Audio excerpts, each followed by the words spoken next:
തമിഴ്നാട് മുഖ്യമന്ത്രിയെ കർണാടകയിൽ കാലുകുത്താൻ അനുവദിക്കില്ലെന്ന് സംഘടനകൾ വ്യക്തമാക്കിയിരിക്കുന്നു.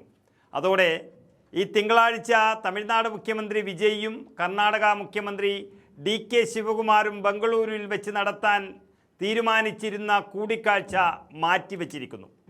അന്തരീക്ഷം മോശമാണെന്നും തൽക്കാലം ചർച്ച നടത്തുന്നില്ല എന്നുമാണ് കർണാടക മുഖ്യമന്ത്രി DK ശിവകുമാർ അറിയിച്ചിരിക്കുന്നത്.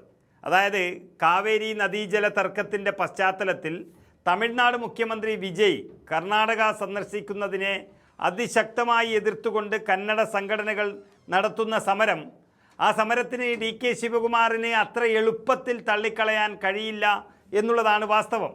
ഈ വിഷയത്തിൽ കർണാടകയും തമിഴ്നാടും തമ്മിൽ ഏറ്റുമുട്ടുന്നത് വർഷം കുറേ ആയെങ്കിലും എല്ലാ തവണത്തെ പോലെ അല്ല ഇപ്പോൾ. മുൻപൊക്കെ കേവലം ഒരു സമരത്തിൽ ഒതുങ്ങുകയാണതല്ല. എന്നാൽ DK ശിവകുമാർ മുഖ്യമന്ത്രിയായതിനു ശേഷം കർണാടകത്തിലെ സംഘടനകൾ വളരെ ശക്തരാണെന്നും BJPക്കും ജനതാദളിനുമൊക്കെ പിന്തുണ നൽകിയിരുന്ന പല സംഘടനകളും ഇപ്പോൾ ശിവകുമാറിൻ്റെ കൂടെ അണിനിരന്നു എന്നുള്ളതാണ് സത്യം. അതുകൊണ്ട് തന്നെ കർണാടകത്തിലെ സമരങ്ങൾ പഴയതുപോലെ തള്ളിക്കളയാനാകുന്നതല്ല.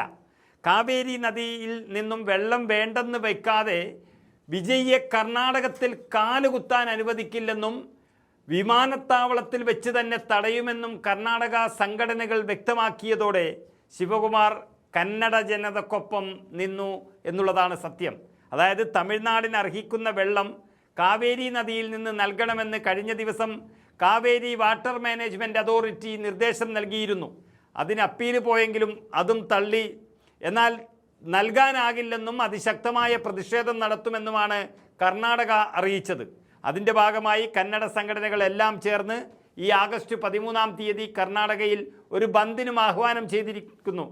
കർണാടകത്തിലെ ജനങ്ങൾ മഴക്കുറവ് കാരണം കടുത്ത ജലക്ഷാമം അനുഭവിക്കുമ്പോൾ തമിഴ്നാടിന് വെള്ളം കൊടുക്കണമെന്ന് പറയുന്നത് ഒരിക്കലും അംഗീകരിക്കാനാകില്ല എന്നാണ് കന്നഡ സംഘടനകളുടെ എല്ലാം നിലപാട്.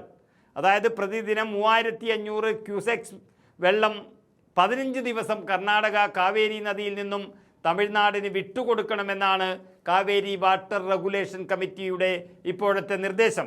എന്നാൽ ഇത് കർണാടകത്തിലെ ജനങ്ങളുടെ ദൈനംദിന ജീവിതത്തെയും കൃഷിയെയും ബാധിക്കുമെന്നാണ് കർണാടക ഉറപ്പിച്ചു പറയുന്നത്. സംസ്ഥാനത്ത് പ്രതിഷേധം ശക്തമാകുന്ന പശ്ചാത്തലത്തിൽ രാഷ്ട്രീയ പാർട്ടികളെയും കർഷക സംഘടനകളെയും കന്നഡ സംഘടനകളെയും അടക്കം ഉൾപ്പെടുത്തി നാളെ സർക്കാർ ഒരു സർവകക്ഷി യോഗം വിളിച്ചിരിക്കുകയാണ്. അത് നടക്കുന്നതിന് മുൻപ് തന്നെ വിജയുമായി ഉള്ള കൂടിക്കാഴ്ച ഉറപ്പിച്ചാൽ സംസ്ഥാനത്തെ ജനങ്ങൾ ഉൾക്കൊള്ളണമെന്നില്ല. അതുകൊണ്ടാണ് കർണാടക മുഖ്യമന്ത്രി ശിവകുമാർ തമിഴ്നാട് മുഖ്യമന്ത്രിക്ക് തൽക്കാലം കൈകൊടുക്കാതിരിക്കുന്നത്. തമിഴ്നാടിനെ കൂടുതൽ നോവിക്കാതെ തന്നെ കർണാടകയിലെ പൂർണ്ണ ജനതയെയും ഒപ്പം നിർത്താനുള്ള തന്ത്രങ്ങളാണിപ്പോൾ DK ശിവകുമാർ തുടക്കം കുറിച്ചിരിക്കുന്നത്. ഏതായാലും മുല്ലപ്പെരിയാർ വിഷയത്തിൽ കേരളത്തെ വില കുറച്ചു കാണുന്ന തമിഴ്നാട് മുഖ്യമന്ത്രി വിജയ്ക്ക് കർണാടകയുടെ പ്രതിഷേധം ഒരു തിരിച്ചറിവ് നൽകുമെന്ന് ഉറപ്പാണ്.